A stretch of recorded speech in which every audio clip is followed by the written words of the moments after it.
Okay. Now, when we had you on the show last week, we got numerous comments. A lot of people, some upset, some calling you very honest. But the overall consensus of those comments was the fact that you're keeping Darren Barker away from Gennady Golovkin. If you want to explain exactly what was said, and maybe did your words get misconstrued, because they have, they're not only saying Hearn doesn't want that fight, but now they're blaming Barker. They're saying Barker doesn't want that fight for something you said. If you listen to the interview again, I say Darren Barker would want that fight. I said any fighter would fight anyone. They don't care who it is. What I'm saying is that financially versus risk, the Gennady Golovkin fight is not as attractive as other world title fights. Therefore, he's not a target for us. If that fight came up, I put it to Darren Barker and his team, and if there's nothing else on the table, I'm sure they'll take it. Like I said, fighters don't turn down fights, promoters turn down fights, and trainers turn down fights. So if I said to Darren Barker, do you want to fight Gennady Golovkin? The answer would be yeah. But I have to look after my client and look after Darren Barker and make sure that financially it's the best route in terms of what else is available. And again, by the way, Gennady Golovkin is a very good fighter and very dangerous, and not a lot of people want to fight him anyway.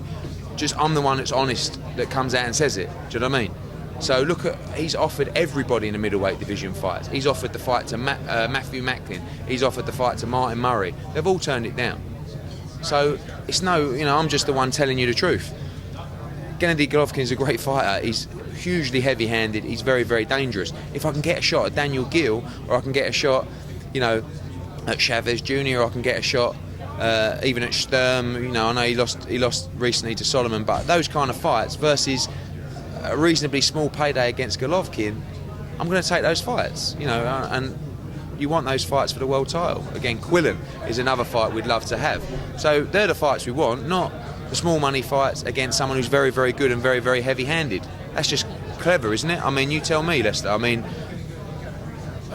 do you understand what I'm saying? I mean, it's weighing up the options, weighing up the risks in terms of the rewards. And that's why no one will fight Gennady Golovkin. Look at the guys he's fought. I mean, Proxer, who's one of our fighters as well, took that fight.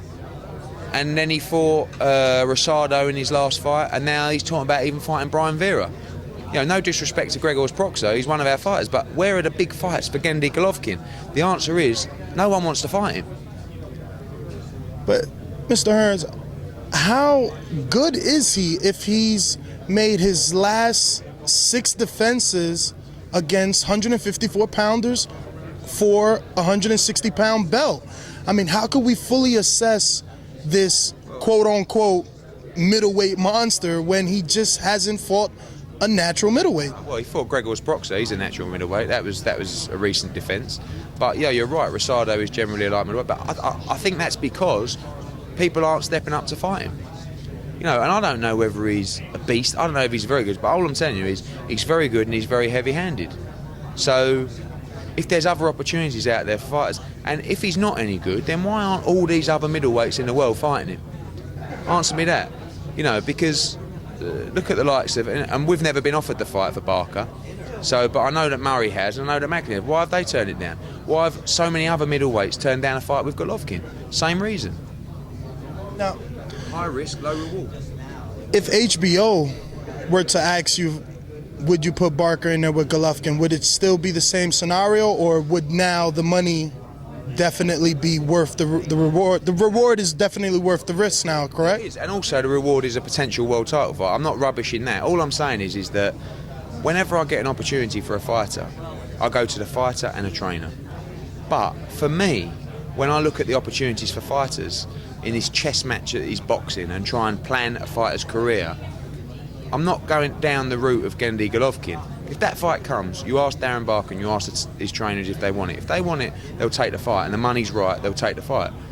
But there's other opportunities out there for it. And don't forget, Darren Barker, and this is another reason why I said that, and people should understand, he's fought once. He did 3 rounds in 16 months. After the Martinez fight, he had a hip operation, and he's been out for over a year. I'm not going to put him in with Gennady Golovkin when he's been out for a year. We've got another fight on March the 9th, and if the opportunity comes after that to fight Golovkin, maybe then we'll be ready. But right now, Golovkin's not, it's not an option, because he's fought 3 rounds in 17 months. I'm not going to put him in the fight of his life when he's not even firing on all cylinders. You know, we'll see on March the 9th, and then we'll weigh up the options. But there's big domestic fights out there for Barker, Lee, Macklin, Murray. You know, and again, Darren Barker is a friend of mine. I want to see him secure his financial future, but doing things right in his career. So I want to see him box again in March the 9th, then have a huge potential domestic fight, and then a world title fight. And if that's Gennady Golovkin in 5-6 months' time, it's Gennady Golovkin. But at the moment, that fight's not on the radar at all.